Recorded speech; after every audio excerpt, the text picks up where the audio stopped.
jangan malu gitu bungkus kayak iya nggak apa-apa gitu kan, emang kenapa gitu. Mungkin kita nggak ngerasain dalam 1 tahun ini apa yang dikerjakan oleh si Food Bank itu, tapi dalam waktu mungkin kurun 5 tahun ke depan ini adalah sesuatu yang berpotensi gitu ya.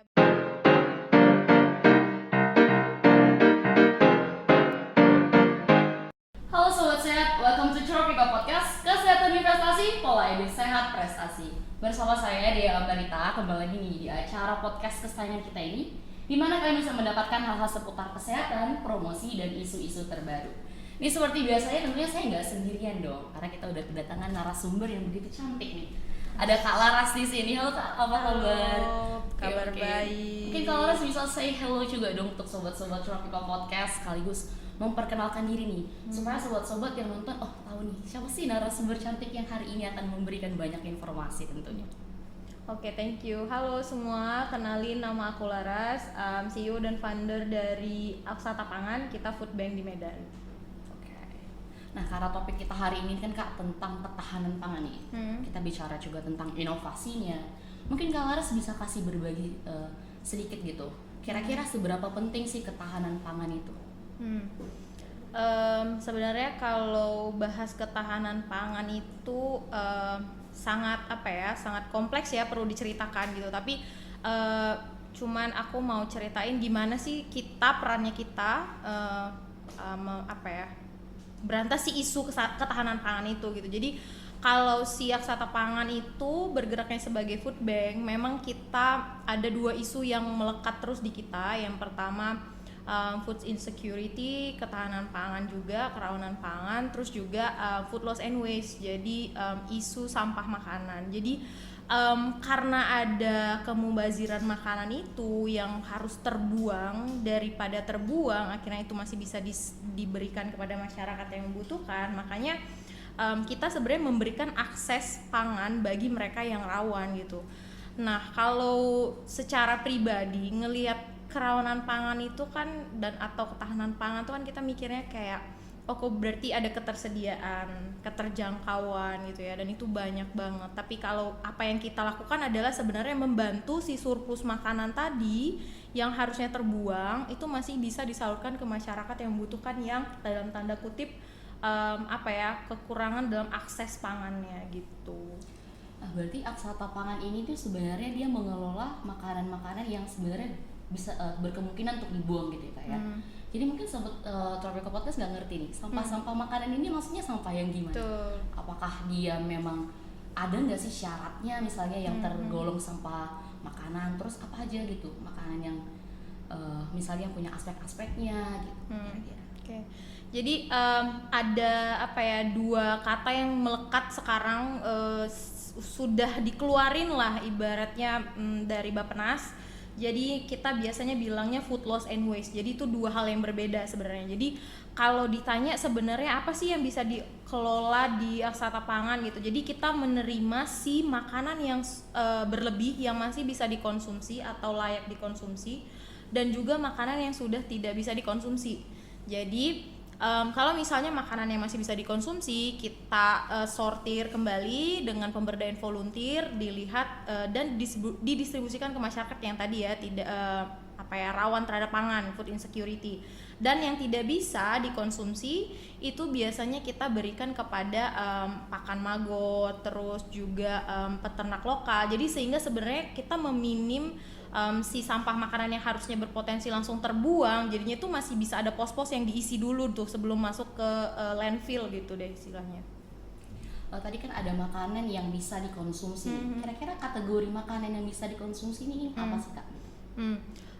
Sekarang balik lagi ke jenis makanannya gitu ya. Kalau misalnya makanannya yang kayak kemasan, itu kita ngelihat dari sisi kemasannya gitu ya. Kayak apakah masih layak, terus ada mungkin kayak penyok atau udah rusak. Nah itu biasanya kalau disortir itu udah tidak bisa kita bagikan, tapi masih kita pikirkan pengelolaan apalagi nih ketika itu masih tidak bisa langsung diberikan ke masyarakat, tapi mungkin bisa diolah dengan cara mungkin diperpanjang masa konsumsinya, itu juga bisa kita lakukan. Atau mungkin ketika itu tidak bisa sama sekali, kita bisa berikan pakan magot. Itu kalau yang kemasan. Tapi kalau misalnya yang seperti jenis makanan yang bahan pangan yang segar ya, misalnya sayur segala macam, itu kita lihat lagi gitu. Kalau misalnya dia kayak busuk kan bisa kita pilah ya, kita potong segala macam, bisa diubah makanan lain lagi atau langsung didistribusikan. Jadi balik lagi kita berbicara jenis makanan apa nih gitu. Kalau misalnya secara memang tidak ada tidak ada kayak quality control lab dulu, tapi memang biasanya tuh kita training volunteers dan teman-teman tim ngelihat dari sisi packagingnya, kelihatan dari luarnya lah kayak gimana gitu yang masih bisa dikonsumsi masyarakat gitu. Kalau kita bicara makanan kemasan nih Kak ya, pasti kan nggak jauh nih dari makanan instan. Betul. Biasanya kan kalau makanan instan ini kan kita juga lihat kadar gizinya, ininya segala macam. Kira-kira kayak makanan-makanan instan seperti mie gitu kan, atau ikan-ikan kaleng, itu juga termasuk nggak sih untuk didistribusikan ke masyarakat? Iya, harusnya sih itu termasuk ya. Jadi kalau seafood bank ini cara kerja dan operasionalnya jadi segala jenis makanan ya. Dari mulai belum diolah, masih mentah, sampai yang udah diolah gitu. Tapi hari ini kami Aksata Pangan sebenarnya belum pernah menerima yang kayak bentuk makanan kalengan yang apalagi yang ikan tadi ya gitu. Jadi kita belum pernah dan belum tahu sih gimana resiko dan meminimalisir si makanan itu tadi gitu. Oke, tadi kan makanan itu ada yang diterima langsung didistribusikan. Nah, ada yang belum dikelola lagi nih sama Aksata Pangan ini sendiri.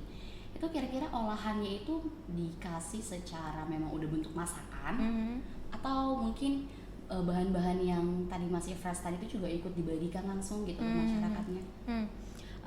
Jadi ini menjelaskan si program Aksata Pangan gitu ya. Jadi kita punya 3 program. Program pertama namanya Food Stamps. Jadi stamps itu artinya voucher, kupon. Jadi masyarakat dikasih kupon setelah tim kita quick survey latar belakang masyarakatnya gimana. Nah itu biasanya kita memberikan makanan yang segar kayak sayur langsung tanpa pengolahan. Tapi ada juga kita mengelola makanannya gitu ya. Nah pengelolaan makanan itu balik lagi itu program kedua namanya food pantry. Jadi pantry itu kayak kitchen gitulah. Jadi teman-teman volunteers biasanya melakukan kayak kegiatan masak-masak gitu ya. Jadi tapi di sini yang dimasak bukan kita beli dari pasar, tapi bahannya kita dapat surplus tadi. Iya betul. Jadi gimana sih bahan makanan yang surplus tadi itu nggak langsung terbuang, tapi bisa kita olah jadi makanan. Contoh nih. Hari ini kita dapat buah pisang dari Sunpride yang misalnya ada pisangnya terlalu kematangan dan nggak bisa dibagikan ke masyarakat. Jadi kita olah tuh misalnya jadi bolu pisang, terus nugget pisang segala macamnya, dan itu dibagikan di food stamps gitu juga. Terus ada yang program ketiga namanya Food Heroes. Jadi itu cara teman-teman di Aksata Pangan menyelamatkan si makanan dari misalnya toko roti di Kota Medan. Terus ada event-event catering atau wedding yang itu surplus di hari itu dan nggak bisa dijual lagi untuk ke besok harinya, jadi langsung diambil, langsung didistribusikan gitu. Bicara tentang penerimaan gitu kan, biasa itu siapa aja sih Kak para donaturnya gitu yang memberikan sumbangannya makanannya tadi itu gitu? Oke, donatur ya, bukan penerima ya. Kalau donatur sih kita hari ini perusahaan makanan ya, jadi let's say kalau boleh bilangnya Nestle, Nutrifood, Sunpride, terus Pot Coklat, jadi perusahaan makanan. Terus yang kedua lokal distribusi, jadi misalnya kita bekerja sama distributor sayur dan buah yang biasanya mereka memasukkannya itu ke supermarket besar di Kota Medan, misalnya Brastagi Supermarket, yang dalam tanda kutip bahannya ini tidak bisa diletakin di stall karena boleh digarisbawahin karena bentuk dan ukurannya tidak sesuai dengan pasar. Jadi kita biasa bilangnya ugly produce. Jadi misalnya kayak wortel bercabang 2, terus mungkin bentuk stroberi yang tidak sempurna gitu. Iya betul. Jadi itu terus juga toko roti. Jadi food and beverage businesses juga termasuk dalam donatur kita. Dan kita juga ngebuka donasi dari umum untuk misalnya punya makanan yang berlebih di rumah bisa diberikan ke Aksata Pangan. Oh, berarti bukan cuma dari perusahaan, berarti ke perorangan, per individu Betul. juga boleh berdonasi. Betul. Kayak. Itu kalau misalnya per individu nih mau berdonasi, itu caranya gimana sih, Kak? Tergantung donasinya apa gitu ya. Kalau misalnya dalam bentuk makanan itu tetap bisa dihubungin ya via kita, misalnya ada di medsos dan di website. Tapi kita juga perlu mempertanyakan misalnya makanannya apa dan kita melihat seberapa banyak, sehingga sebenarnya kita bisa mempersiapkan kapan distribusinya, apakah harus langsung, apakah masih bisa disimpan atau perlu dipengelolaan kembali gitu. Tadi kan kita udah bicara nih siapa donaturnya, berarti kan sekarang kita bicara penerimanya nih. Biasanya kan kalau istilahnya pemberiannya kan ya secara gratis nih. Biasanya kan kadang-kadang masyarakat itu kalau udah mendengar istilah diberikan, pasti kan berbondong-bondong nih gitu. Ada nggak sih syarat-syarat yang dibuat Aksata Pangan itu kalau misalnya penerimanya harus punya ini ya, harus begini gitu, ada nggak? Betul. Jadi secara kerja food bank khususnya itu punya targeted group. Jadi ketika memberikan mendistribusikan makanan itu, kita nggak bisa orang-orang yang random ya. Misalnya lihat orang nih kayaknya butuh makan terus kita bagi, enggak. Karena hari ini Aksata Pangan dan Food Bank bekerja secara based evidence juga, secara juga kita punya data driven yang kita pengen sejauh apa sih kegiatan kita berdampak, dan ada data juga dan laporan yang akan kita berikan. Jadi masyarakat tersebut adalah masyarakat yang ditargetkan, misalnya seperti kelas menengah ke bawah, terus juga disability, terus juga anak-anak di panti asuhan, dan juga kita bekerja sama namanya frontliner organization. Jadi itu biasanya kita bilang garda terdepan kita.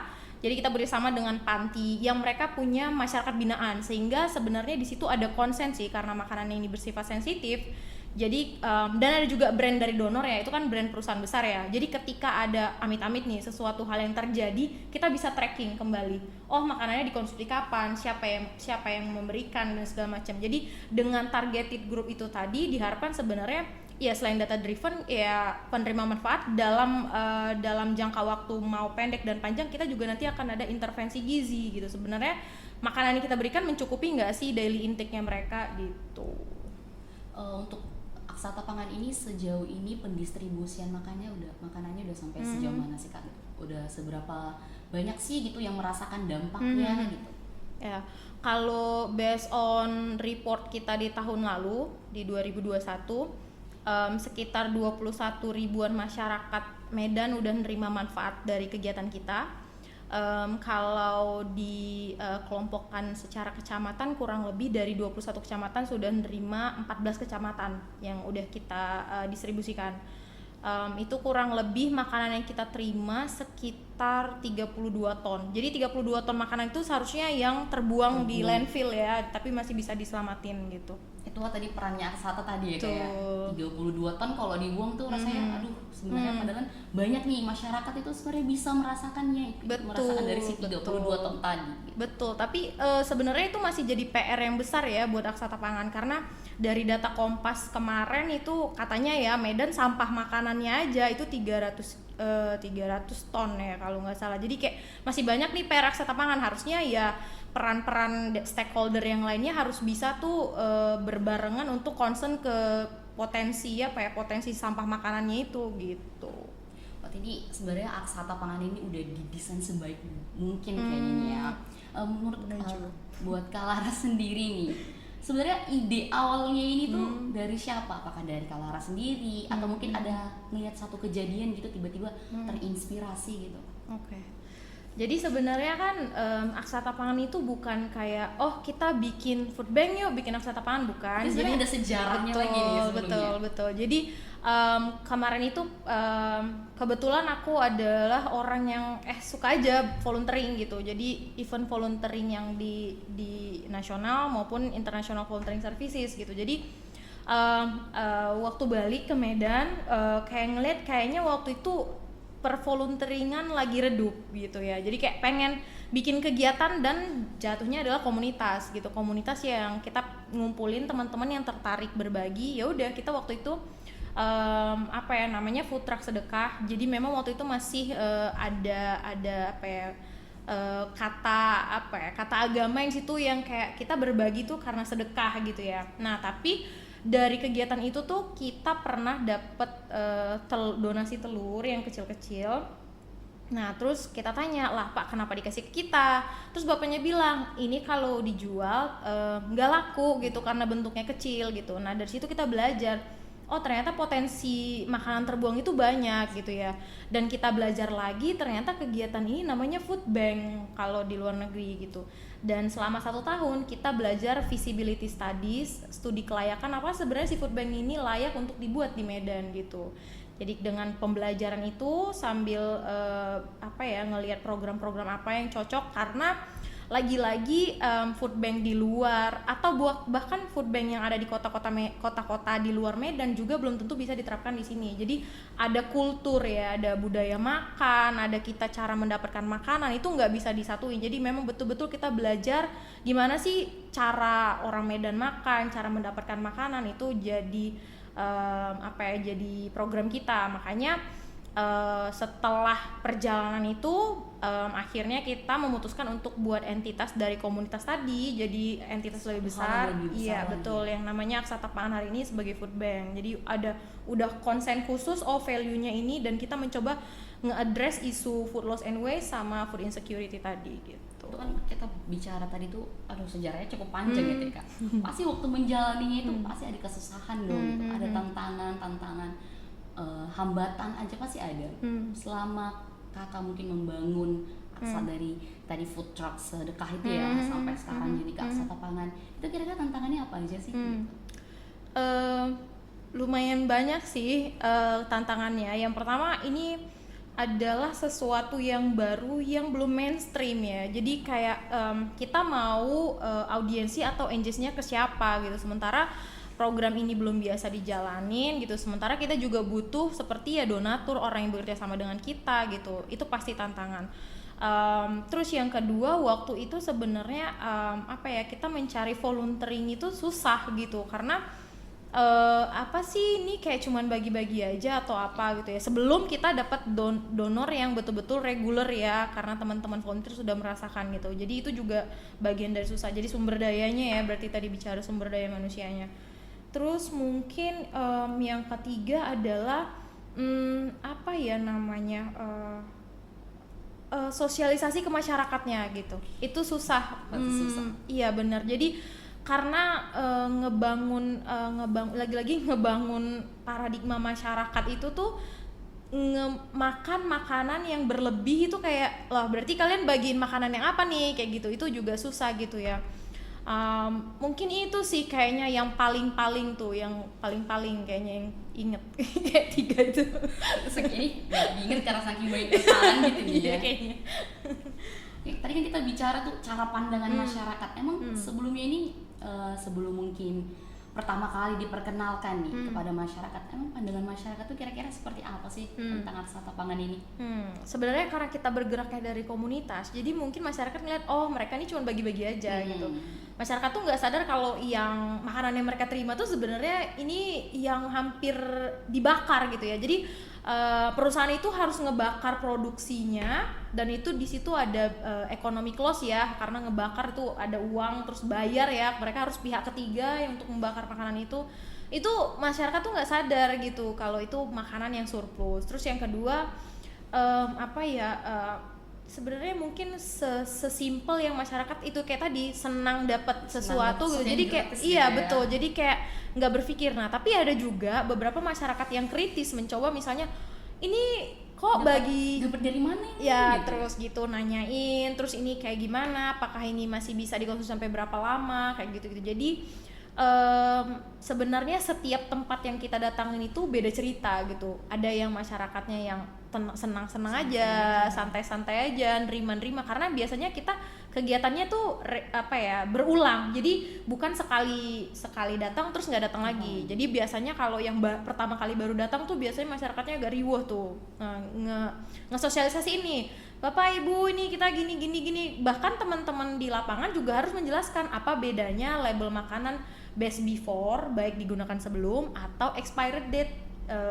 tanggal tenggatnya udah nggak boleh lagi nih gitu. Jadi memang harus sedetail itu supaya informasinya itu pada paham nih makanan yang kita berikan itu bukan cuman ngeberikan aja gitu, bahwa sebenarnya di situ ada value dan di situ ada concern gitu. Berarti bukan cuman sekedar pendistribusian atau memberikan gitu, berarti ada pembelajaran juga gitu ya untuk masyarakat supaya lebih paham lagi. Betul. Nih bicara tadi pendistribusiannya, pengelolaannya segala macam. Ada nggak sih Kak kira-kira mungkin harapan Kakak ke depannya gitu untuk aksata pangan, untuk ketahanan pangan ke depannya juga. Apa sih harapan Kakak mungkin? Sebenarnya kita tim di Aksata Pangan itu cukup optimis ya dengan apa yang sedang Food Bank perjuangkan ya, khususnya Food Bank di Indonesia.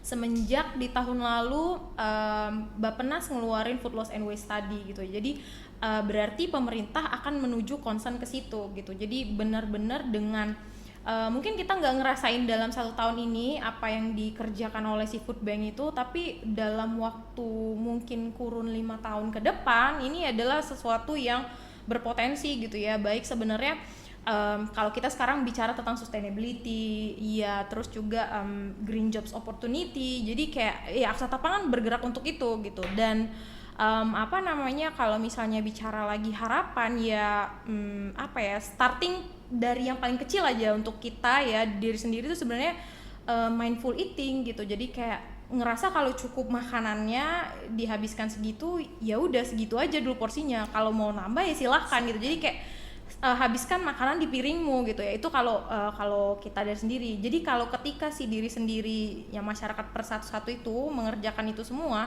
berarti kan ada efek domino yang ya masyarakat berpotensi untuk mengurangi sampah makanan gitu. Itu kalau dari masyarakat. Nah, pasti ada stakeholder lain, pemerintah. Harapannya kita pemerintah juga pengen sebenarnya concern ke masalah-masalah ini, karena kita nggak bisa bekerja sendiri dong gitu. Jadi dengan adanya regulasi yang dikeluarkan, kita juga ngerasa mudah untuk melakukan operasional kita gitu. Mungkin Kak Laras ada pesan gitu untuk sahabat-sahabat Tropical Podcast di rumah ya. Kayaknya udah tadi kalau pesan itu lebih ke itu tadi ya, gimana sebenarnya kita mulai dari diri sendiri dulu untuk kayak memanajemen porsi makanan kita gitu. Terus kebiasaan makan, kayak kalau misalnya makan di luar gitu kan, terus kayak jangan malu gitu bungkus kayak iya nggak apa-apa gitu kan, emang kenapa gitu. Terus kayak kalau misalnya ngerasa kayak baru makan dari rumah terus diajakin makan teman keluar juga kayak bagi 2 aja, emang kenapa gitu kan. Jadi kayak untuk mengurangi si sampah makanan itu tuh bisa apa aja gitu ya dilakukan. Jadi kayak nggak usah malu deh gitu untuk melakukan hal-hal yang kayak gitu. Karena dengan penerapan tadi itu kan misalnya kalau misalnya dari rumah nih udah makan, ada teman yang ngajak makan lagi, ini dia makan sendiri, aduh udah kenyang nih, jadi terbuang, jadi mubazir. Betul. Jadi memang kalau misalnya kayak ya pasti setiap agama tuh udah mengajarkan kayak kemubaziran ya, nggak boleh ya berlebih-lebih. Tapi di sisi lain tuh karena nggak cuma itu gitu efeknya. Jadi ketika kita bahas makanan tuh ada cross cutting isu ya, kayak misalnya ada ekonomi, ada kemiskinan, kelaparan dan sebagainya. Jadi kalau ibaratnya tuh gini ya, kalau misalnya teman-teman beli nasi bungkus 20.000 terus kita buang tuh ya, terus kayak kita kan rugi 20.000, enggak dong, lebih dari 20.000. Betul. Jadi resources yang digunakan untuk ngemasak si nasi bungkus itu, terus ada transportasi, ada segala macamnya gitu ya. Jadi kayak coba berpikirnya jangan cuma 20.000-nya, tapi yang bagaimana si nasi itu bisa jadi sampai di depan piring kamu gitu. Jadi kayak coba mindful eating, coba pikirkan manajemen makanan itu kayak mana, mindful eating itu gimana gitu. Kita selama ini tapi cuman kalau ada makanan di atas piring udah kita harganya segini gini, sebenarnya untuk mendapatkan satu piring itu aja pasti banyak banget proses-proses yang harus dilewati. Betul. Terima kasih banyak ini Kak Laras ya, informasinya benar-benar bermanfaat banget. Apalagi untuk sobat-sobat Tropical Podcast di rumah nih ya, yang mungkin sekarang udah punya niatan nih, punya inovasi-inovasi seperti Kak Laras ini untuk supaya nggak ditunda. Seperti pesannya tadi tuh jangan gengsi sebenarnya untuk bungkus makanan ke rumah. Sebenarnya itu nggak salah, karena itu juga hak juga ya. Betul. Karena kita kan tadi sudah beli tuh. Oke, aku minta maaf nih Kak kalau misalnya ada salah kata. Oke, sobat Tropical Podcast di rumah, sampai di sini dulu. Jangan lupa untuk tetap nantikan video-video terbaru kita, dan jangan lupa untuk tetap Follow kita di akun Instagram @tropicapodcast. Aku Dea Ambarita, pamit undur diri. Sampai ketemu di video selanjutnya. Kesehatan investasi, pola hidup sehat, prestasi.